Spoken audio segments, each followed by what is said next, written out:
Number one channel के number one show साजिश में आपका स्वागत है। मैं हूं आपके साथ सपना शुक्ला। साजिश में आज बात इजराइल को लगे एक बहुत बड़े झटके की करते हैं। ईरान के एक बड़े हथियार ने इजराइल के युद्ध में एंट्री मार ली है। नेतन्याहू को इस हथियार के बारे में जब से पता चला है, उनकी नहीं पूरे इजरायली सेना की नींद उड़ गई है। अब डर है कि ईरान ने अगर युद्ध में एंट्री कर ली तो इजराइल खुद को कैसे बचाएगा।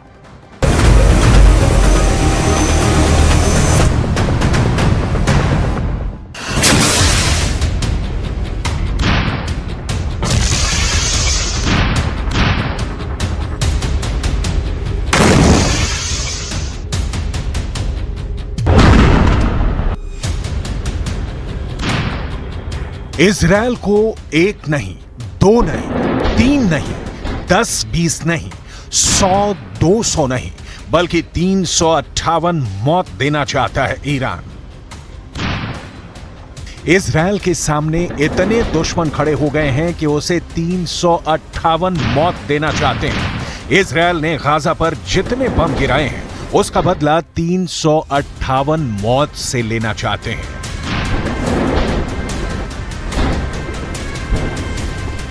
358 मौत के क्या मायने हैं? 358 मौत का खौफ कितना ज्यादा है, यह इस वक्त इजराइल के चारों तरफ यमराज बनकर मंडरा रहा है। यहां हिजबुल्लाह भी है, ईरान भी है, हूथी भी है और अब इराक का वो मिलिशिया भी है जिसने अमेरिका का जीना मुश्किल कर दिया है। आखिर 358 मौत है क्या और इजराइल क्यों इससे घबराया हुआ है?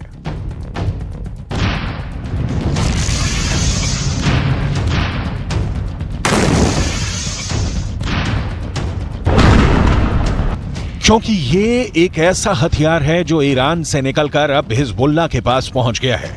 हूथी इसे लगातार फायर कर रहा है। 358 मौत की मिस्ट्री अब खुलकर सामने आ गई है। इसी मिसाइल से या कहें ड्रोन से हिजबुल्लाह ने इजराइल के बहुत बड़े सीक्रेट एजेंट को मार गिराया है। हिजबुल्लाह के महासचिव हसन नसरल्लाह ने कहा था कि वो इजराइल के खिलाफ उनका हर विकल्प तैयार है और इसी का हिस्सा है 358 मौत। ये है जमीन से आसमानी टारगेट्स को खत्म करने वाली 358 मिसाइल और ये बांट रही हैं 358 मौत। हिजबुल्लाह ने इसी मंडराने वाली मिसाइल से इजराइल के बहुत ही खास ड्रोन हरमेस को मार गिराया। हरमेस 450 इजराइल का बहुत ही भरोसेमंद ड्रोन है जिससे एंटी टैंक मिसाइल फायर की जाती है।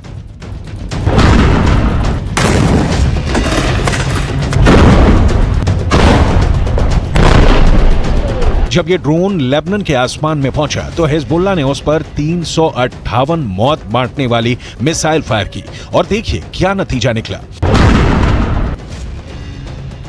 ये ईरान का वो हरफन मौला हथियार है जिसे ड्रोन भी कहा जाता है। ये ईरान की मिसाइल भी है जो ईरान की ड्रोन टेक्नोलॉजी को मौत बरसाने वाली सबसे नई तकनीक साबित कर रही है। ईरान से निकली 358 मौत इजराइल के खुफिया मिशन को धुआं कर रही है। ये मिसाइल भी है और ड्रोन भी। ये कैसे अपने टारगेट को खत्म करती है, इसकी तकनीक की बहुत बारीक बातें समझ लीजिए।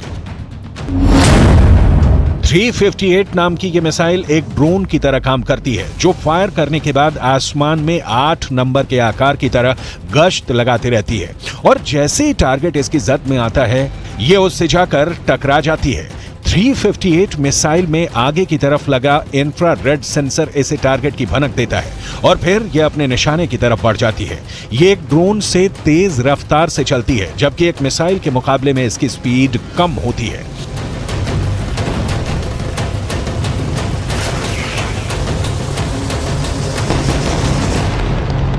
अमेरिका से लेकर यूरोप तक इसी मिसाइल की बात कर रहा है। इजराइल में भी यही मिसाइल चर्चा में है। हिजबुल्लाह ने जब से इजराइल का ड्रोन मार गिराया है तब से लेबनान के आसमान में चिंगारी की नई शुरुआत हुई है जो इस जंग के दायरे को और बढ़ा सकती है।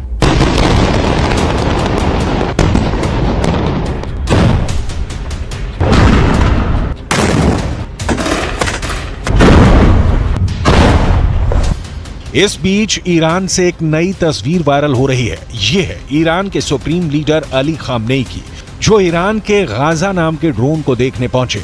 इस ड्रोन को ईरान का सबसे पावरफुल लीडर क्यों देख रहा है, इस वक्त पूरी दुनिया में इसके मतलब निकाले जा रहे हैं।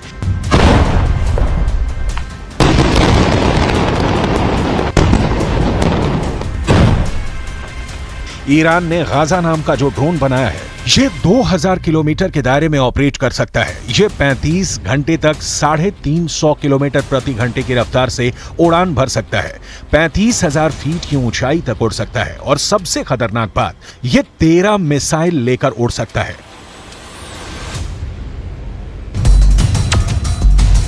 ठीक ऐसे ही अपने हथियार ईरान ने रूस को भी दिखाए थे। जब 19 सितंबर को रूस के रक्षा मंत्री सर्गेई शोइगु ने ईरान का दौरा किया था। यह दौरा बहुत सीक्रेट रखा गया। हालांकि जो तस्वीरें सामने आई उसमें यह साफ हो गया कि सर्गेई शोइगु ईरान की खास मिसाइल देखने तेहरान आए। ईरान ने उनके सामने अपने एक एक हथियार की डिटेल रखी। इसमें ड्रोन भी थे और बैलिस्टिक मिसाइल भी, ठीक वैसे ही हथियार जो रूस को यूक्रेन में लड़ने के लिए चाहिए।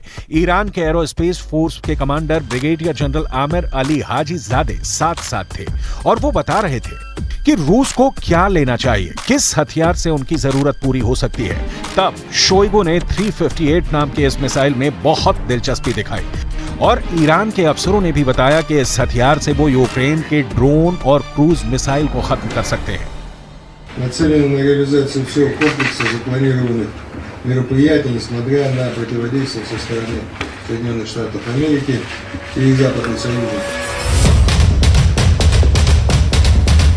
ऐसा हथियार जिसमें पुतिन को भी दिलचस्पी है, वो बहुत बड़ा कहर बरपा सकता है, इसमें कोई शक नहीं।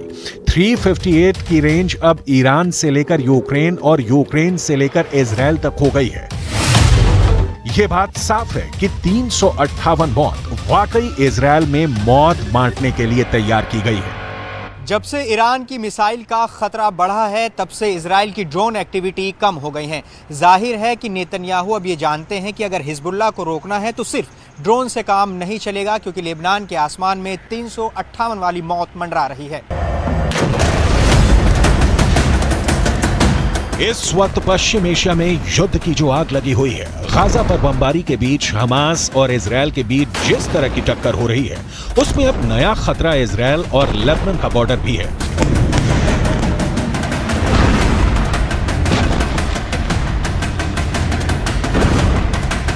यहां भड़के शोले अब युद्ध की इस आग को 10 गुना भड़का सकते हैं और अब दुनिया में सिर्फ 4 लोग इसे कंट्रोल कर सकते हैं। पहले हैं इजराइल के प्रधानमंत्री बेंजामिन नेतन्याहू, दूसरे हैं ईरान के राष्ट्रपति इब्राहिम रईसी, तीसरे हैं अमेरिका के राष्ट्रपति जो बाइडेन और चौथे हैं यूरोप से लेकर अमेरिका तक सबको हिला देने वाले रूस के राष्ट्रपति व्लादिमीर पुतिन। אנחנו ננצח. אנחנו לא נעצור עד לניצחון. אני עומד בקשר רצוף עם נשיא ארצות הברית ג'ו ביידן. אנחנו מאוד מעריכים את תמיכתו, את התמיכה של הממשל האמריקני, את התמיכה של העם האמריקני. लेकिन इस वक्त सबसे ज्यादा एक्टिव ईरान है। ईरान ने हिजबुल्लाह और यमन के हूथी विद्रोहियों तक इतने हथियार पहुंचा दिए हैं कि अगर इजराइल ने गाजा पर बमबारी नहीं रोकी तो हिजबुल्लाह और हूथी दोनों इजराइल पर बम बनकर फट सकते हैं। ये बात नेतन्याहू भी जानते हैं।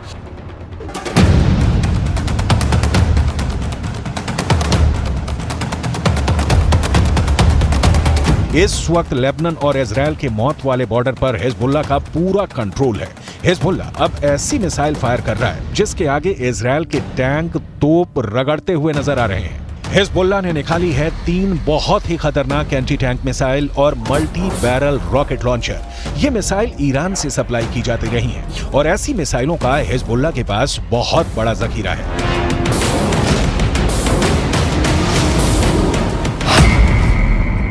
हिजबुल्लाह 3 तरह की एंटी टैंक गाइडेड मिसाइल इस्तेमाल कर रहा है। ये है कॉर्नेट, इसकी रेंज 5 किलोमीटर तक है। ये रूस की मिसाइल है, लेकिन अब ईरान इसका देसी वर्जन देहलाविया तैयार कर चुका है और ऐसी बहुत सी मिसाइल अब हिजबुल्लाह के पास है। दूसरी है BGM-71 टो anti tank guided missile, range है 3.5 किलोमीटर। ये अमेरिका में बनी मिसाइल है, लेकिन अब इसकी नकल ईरान तैयार कर रहा है और उसने हिजबुल्लाह को सप्लाई की है। तीसरी है 85 कॉन्कॉर्ड्स, रेंज 4 किलोमीटर। ये भी रूस ने बनाई है और अब ईरान में ये तोसान नाम से तैयार की जाती है। तीनों मिसाइल बहुत ही घातक हैं और जिस तरह से इन्होंने इजरायल के अड्डे उड़ाए हैं उससे ये बात साबित हो जाती है हिजबुल्लाह का दावा कि उसका हर हमला इजरायल को मुंहतोड़ जवाब है।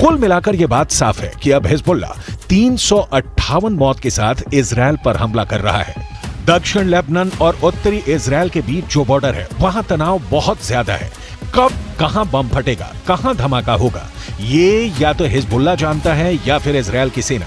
वैसे यहां के लोगों को भी पता है कि बहुत जल्दी युद्ध का एपिसेंटर गाजा से निकलकर लेबनान तक पहुंच सकता है। यहां तैनात संयुक्त राष्ट्र की सेनाएं भी अलर्ट मोड पर हैं। लगातार पेट्रोलिंग हो रही है।